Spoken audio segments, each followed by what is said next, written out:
Amen. And thank you for coming to the presentation. My name is John C. Abercrombie. I'm originally from Spartanburg. In 1967, I defected, went west, and worked as a chemist, among other things, for a number of years. As a scientist and engineer, what have you.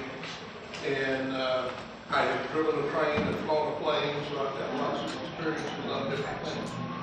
The one thing that happened in my career that I almost cannot explain is the fact that I grew up with an absolute hatred of history. Had wanted nothing to do with it.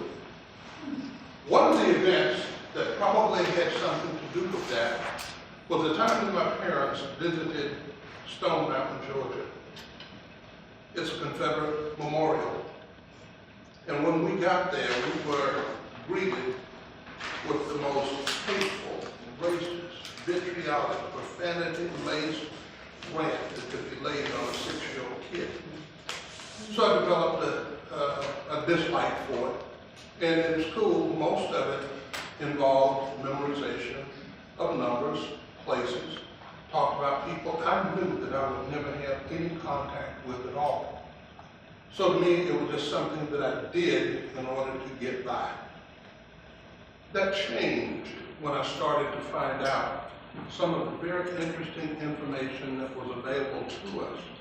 Now understand that the average history book is about 888 pages. When it comes to Black history, they may have 3 or 4 pages dedicated to us.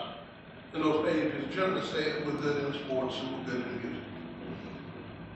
I was not interested, and I thought I knew a lot more music that people than were in there, a lot more sports people than we were given credit for.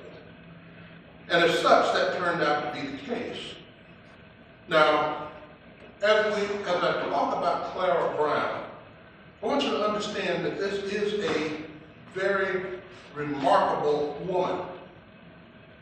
Don't look at her as a Black woman, but look at her as a person representing what is great about this entire country. It is a story of hope. It's a story of perseverance. It's a story of success, and one that all of us can be proud of, because it shows the internal fortitude that a person can have when they have that motivation and when they have that drive. Clara Brown is one of those people. And doing this, I want you to ask the question, why don't we know more about Clara Brown? Clara Brown was born around 1800, and she was in Tennessee.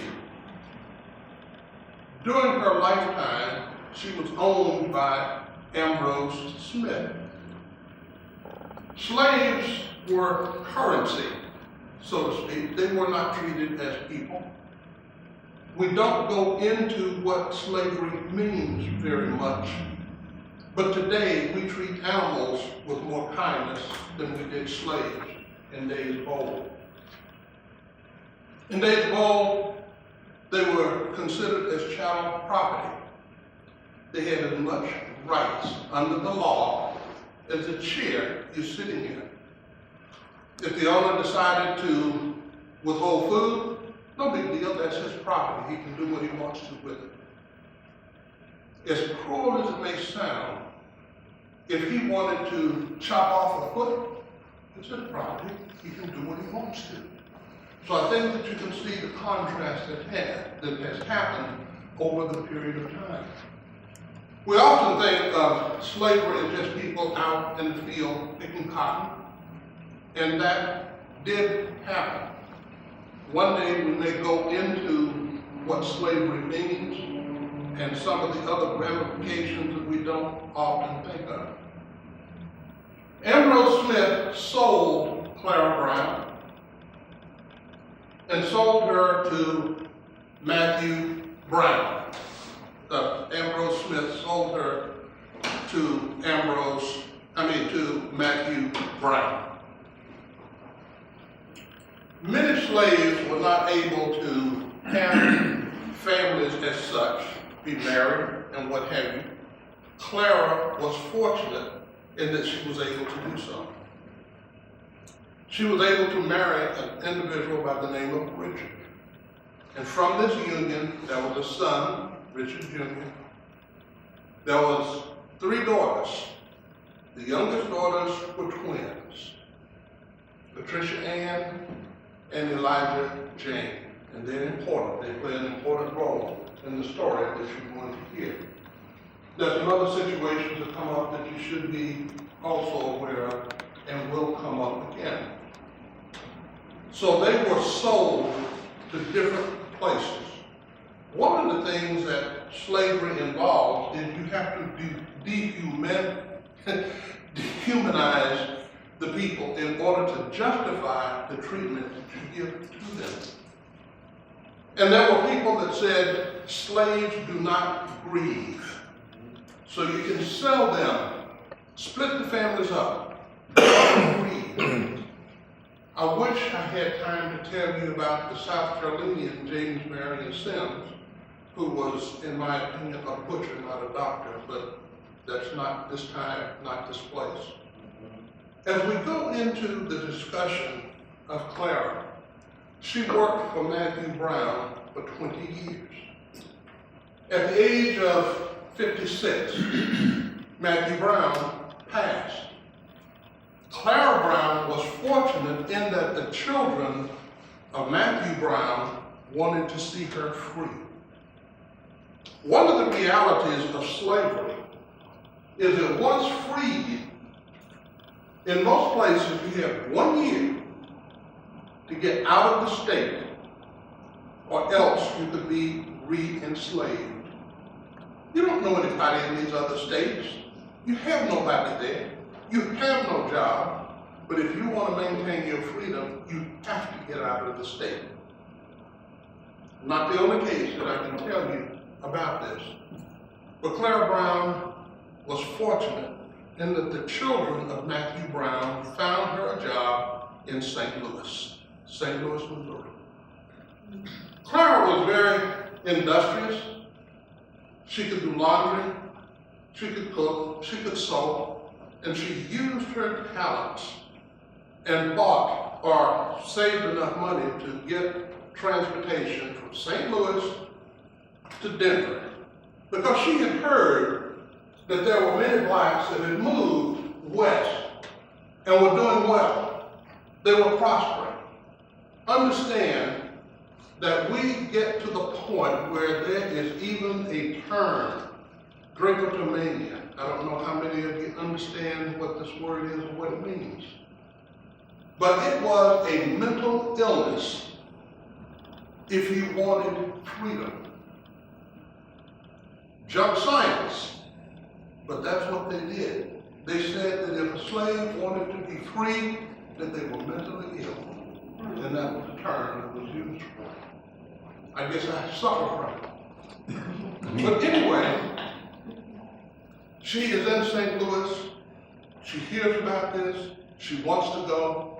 She earns enough money to buy a ticket from St. Louis to Denver.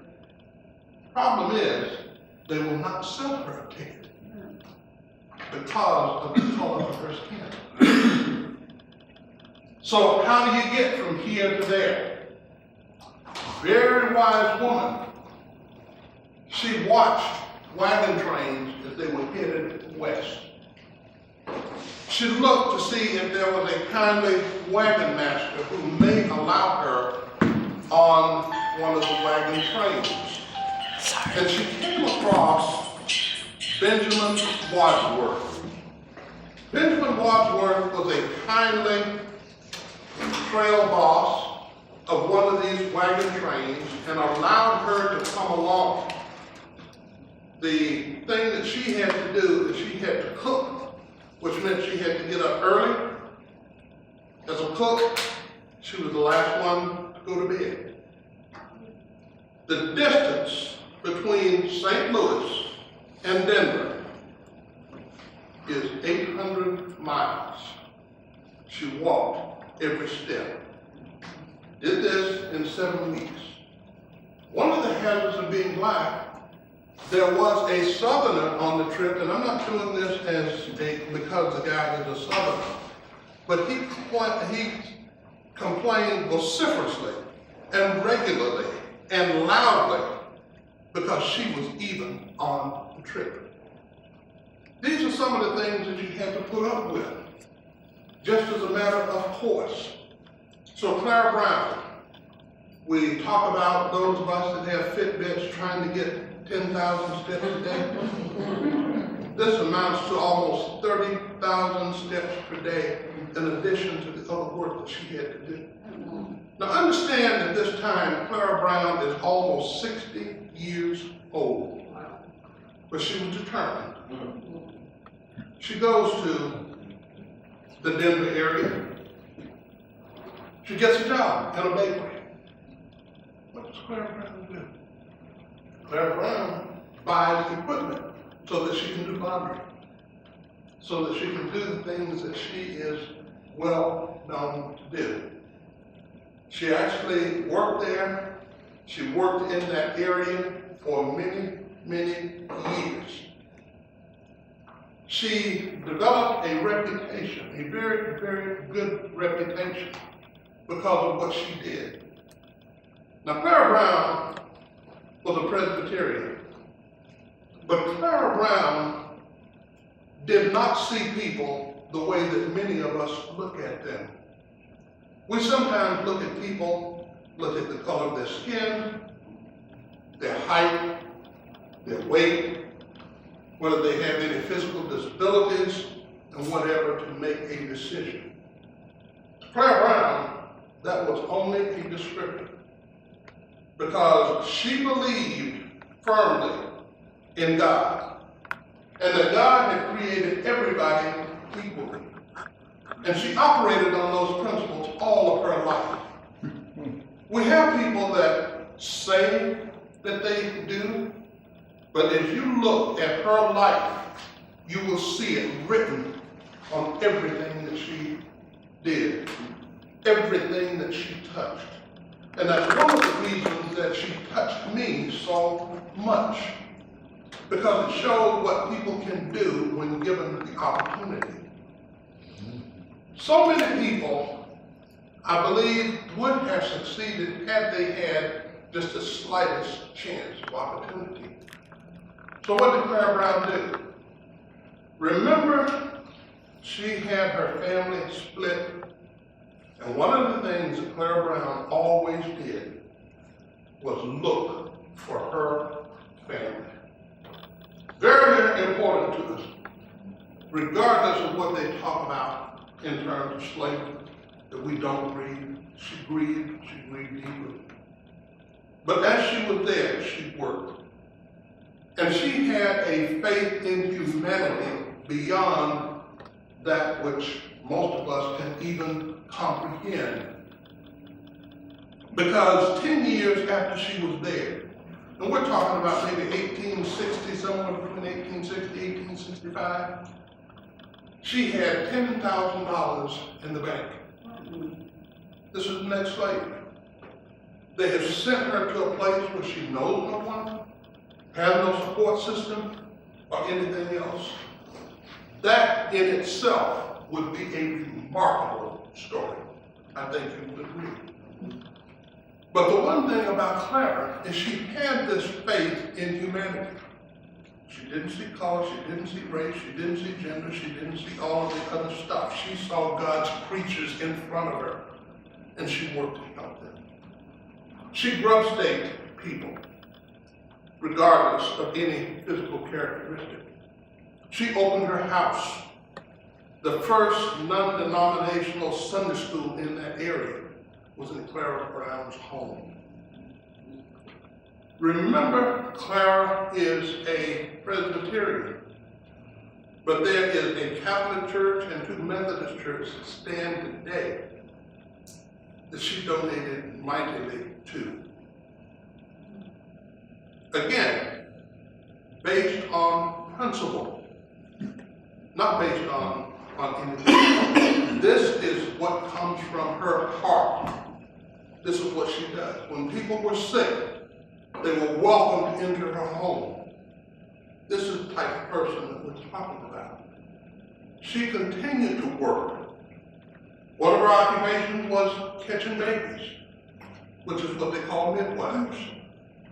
So she worked. She was dedicated to that community. She did everything that she could in order to succeed as a person, as a contributing member of that society, and her legacy stands today. But let's go back and look at that thing which many people say separates slaves from real people. The grief. We don't have feelings like human beings. Every time a wagon train came to Denver, she was there. Does anybody have word of any of these people? My family. She made a dedication to try to find her family. She's advancing in age. She finds out that her husband has passed. She finds out that her oldest daughter has passed. Tragically, at the age of 8, one of the twins had drowned. This is the person that does. And she puts it into action. And that action is there. So we see people being moved to enjoy the same things that she did. When she got word that her daughter may be still around, maybe still alive. But how can you keep such a story secret? Because that love, that perseverance, that carrying on is what has made this a great country. When you leave these stories out, you leave an important segment. You leave a feeling that people have not contributed to the greatness of this country. There is a mother showing a love that most women may be able to understand. In some cases, I think it may even be beyond what many people are able to understand and grasp. But such is the story of Clara Brown. The video or the PowerPoint shows a couple of things that are still around Clara Brown. This summer, or during the summer, I was in Denver and I went to the state capitol. And I went there to take pictures of a stained glass memorial to Clara Brown. That stained glass memorial is located in the chambers of the Supreme Court room. That room, unfortunately, was undergoing renovation. I think we do have a picture of that, and when the session is over, we'll run the PowerPoint again. And as we end, I do have some more things I want to relate to you about Clara Brown. There is an opportunity for questions that you may have. But this, I believe you will agree, is a very remarkable woman. Endured a lot, but persevered. It is a story that can inspire any and everybody. It certainly inspires me. She is only one of many people that I hope we will have a chance to talk about. But because of all of the work that Clara did, she was recognized. Now let me give you some other information. I do not have talk about this guy. I do have one, but it's not scheduled at this point.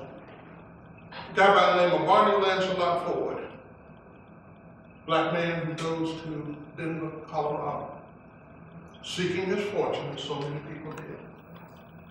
When he gets there, he works and he finds a gold mine.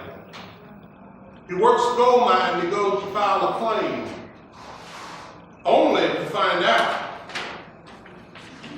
black people in Colorado cannot file a claim for gold claim.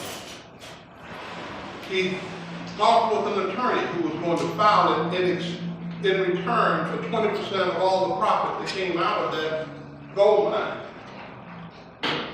That is, until the sheriff came and evicted him and turned the claim over to that lawyer that was acting in his behalf. So we look at some of the difficulties that come about in slaves.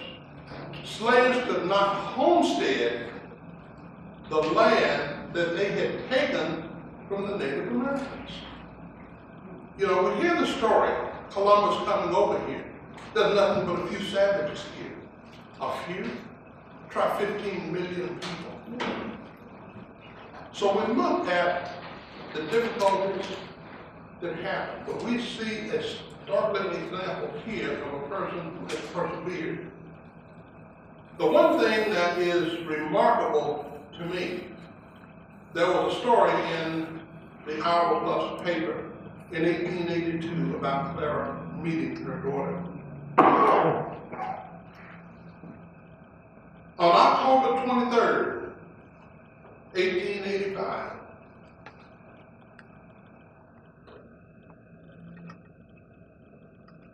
God called home the angel of the Rockies. A woman who had earned the title, in my opinion. There's still churches that stand that she built. There are the stained glass memorials in her honor. We often look at dignitaries and how they are going to respond to some of these activities. The mayor of Denver and the governor of California attended her funeral. How many slaves do you know that have earned the respect of an entire community to that degree? Aunt Clara, as she was called, and when I first heard the term Aunt Clara, I had to think. Because so many times in our life, we find a person being called Aunt so-and-so or Uncle so-and-so. And sometimes that title is given so that they won't have to call them Mr. or Mrs. But I think in this particular case, the respect, the love that this community had for her was genuine. I think who was there is Aunt Clara. I told you that I went to take a picture of that particular stained glass memorial. In the House of Representatives is a stained glass memorial of Barney Ford. But of all of the information that we have, there was a quilt prominently displayed in the chambers of the Capitol of Denver. Hand-drawn quilt, and some of the pictures will be up here. They will come up after the presentation. But centered, in the center of that quilt, is Clara Brown. State law had to be changed because blacks could not be considered as pioneers of Colorado, as in so many other states. But they changed the law to allow her to be recognized as a pioneer of Colorado. One of the reasons that we don't hear about people of great renown is custom. that prevent us from hearing. When we look at our history books, nobody wants to break new ground. Nobody wants to talk about those things. That's why it's so important that we do have programs like this, where we can focus on some of the people that have been so integral into this country. When Carter G. Woodson proposed Negro History Week in 1926, it was not with the intent of focusing on a week in history. In fact, the only reason that it was put at that point was to honor two people, Frederick Douglass and Abraham Lincoln. The students at Kent State in '71 said there's too much information to cover, so it went to Black History Month. But the intent of Woodson was that we would study Black history all year long, and we would get together during that period to share what we've learned. So it's not one of those things where we close it off. We often go back and talk about the same people, and I think that's because we don't do the research. Now, I'm going to wrap this up fairly soon, but one of the things that I will advise you about, I have two stories on my blog site, and I encourage you to go to that blog site. It's called AmazingBlackHistory.com. And if anybody needs a card to show them where that site is, I do have them with me. When you go there, not only will you see the story, there are videos, there are books. This is information that should be shared. Not just with your Black friends, but I think it should be shared with everyone, because there are remarkable stories there. Clara Brown was only one. I haven't talked about Nancy Goose, who is the person that originally got me started. One day we may be able to talk about her, but I was so impressed with Clara Brown that this is the one story that I wanted to share with you. Remarkable woman. I don't care what race or anything else that she has. I think we would have to admit that this was an amazing story. It is that fabric and that quality of person that has made this a strong nation. We can't exclude those people, and we should not exclude people of the caliber of Clara Brown.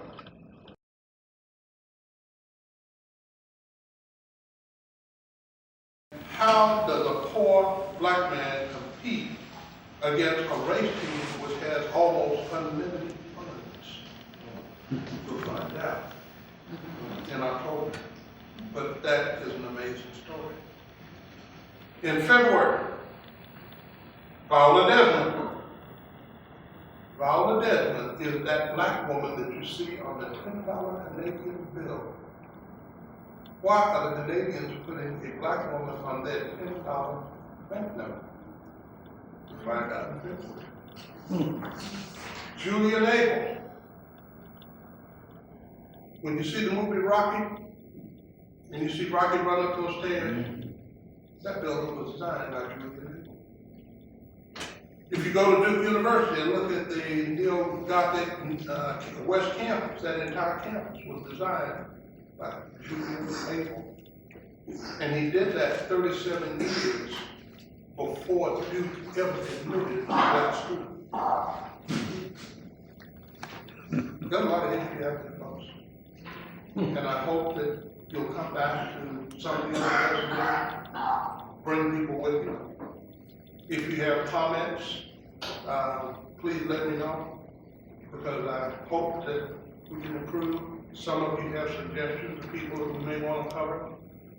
Again, I have cards if anybody is interested in going to the blog site, Amazing Black History, because you'll find a lot of information there. You'll find videos, you'll find books, and most of all, you'll find a wealth of knowledge. I've been trying to post at least one very good article a week on there.